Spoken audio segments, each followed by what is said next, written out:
just a sort of light-hearted, teasing banner that keeps a marriage playful. I was wrong.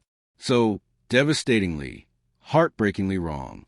It happened on a quiet Saturday morning, the kind of morning that feels safe, ordinary, familiar. Sunlight spilled through the kitchen windows, casting patterns across the counter where Mark was making pancakes. He hummed an old tune under his breath, wearing that faded college t-shirt he refused to part with. Everything felt warm, ordinary, peaceful, perfect, until I ruined it. I don't even know what came over me.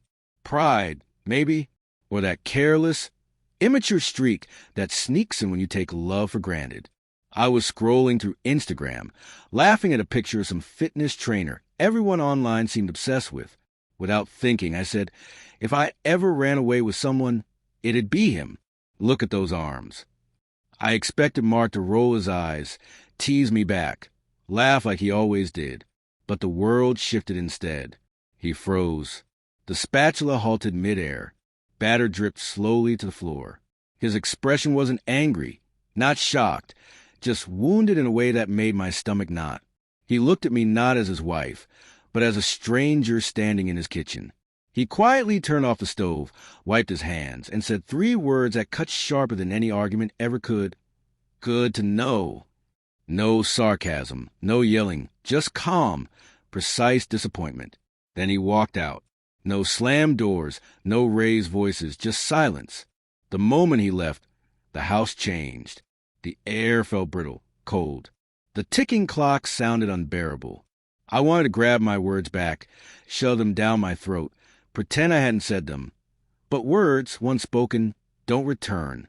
In that heavy stillness, I felt something I had never felt before in our marriage. Fear. Not fear of losing a fight. Fear of losing him. He didn't come home that night. No calls, no texts, just absence. I wandered from room to room like a ghost, replaying that careless, stupid joke over and over. Something sacred between us had been stabbed. I had always believed our love was strong enough to survive anything. But love is an armor, delicate, alive, and it bleeds when mocked. By midnight, I was a wreck, consumed with thoughts of what I had done to him. Did I make him doubt himself? Did I make him feel like he wasn't enough? That he was second in his own marriage? Around 2 a.m., I sat in the living room hugging my niece, staring at our wedding photo. And it hit me. Loyalty isn't just about not betraying your partner. It's about making them feel like they are your choice every single day.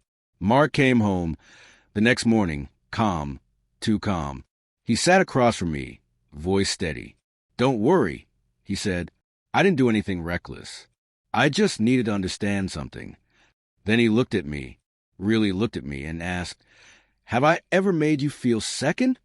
I shook my head, sobbing before words could form. He nodded slowly. Because I've never once made you an option. Everything I do, every sacrifice, it's always because I chose you. Yesterday, you made me feel like I didn't matter. His voice didn't rise, and that broke me more than fury ever could. Then he said something I'll never forget. Marriage doesn't die from cheating first. It dies from disrespect long before that. For days afterward, he wasn't angry or cruel. He was distant, polite, careful, and that hurt worse than any shouting ever could. He answered questions, shared meals, even slept beside me, but emotionally, he had built a wall. Love hadn't vanished. It had withdrawn to protect itself. I apologized, not with excuses, not with self-justification, but with trembling hands and a shaking voice. I told him I was wrong, truly wrong, and he listened. He didn't promise forgiveness immediately, because forgiveness isn't about smoothing over. It's about rebuilding safety, proving your presence won't wound again. I began to change, not to earn forgiveness, but because that moment had shaken me awake. I stopped joking about other men. I stopped laughing off harmless comments about attractive celebrities. I realized admiration isn't the problem. Comparison is. Comparison quietly kills love. I started noticing him more, thanking him more. I left small notes, made breakfast first, held his hand without waiting for him. When I said, I love you, I meant it fully intentionally. Slowly, the wall between us crumbled. One night, as we lay in bed, He finally turned to me and pulled me close. I cried into his chest, not just from relief, but from guilt.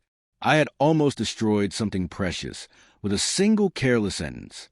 Weeks later, we sat on the porch, watching the sunset, and he finally spoke about it.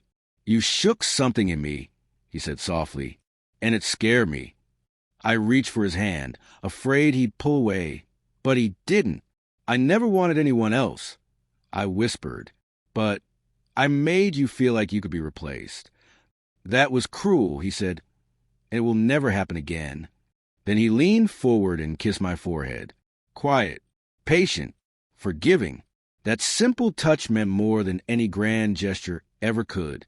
Our marriage didn't just survive that mistake. It transformed. We rebuilt it carefully, brick by brick, on respect instead of assumption. I learned something most people never realize until it's too late. Men don't break when you cheat. They break when you humiliate them, when you make them feel unworthy in the one place they should feel safest. Now I guard my marriage like something sacred. Every time Mark laughs with warmth in his eyes instead of doubt, I silently thank fate for giving me another chance.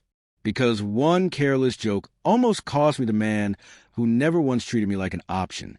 And sometimes the moment that shatters you is exactly the one that saves you.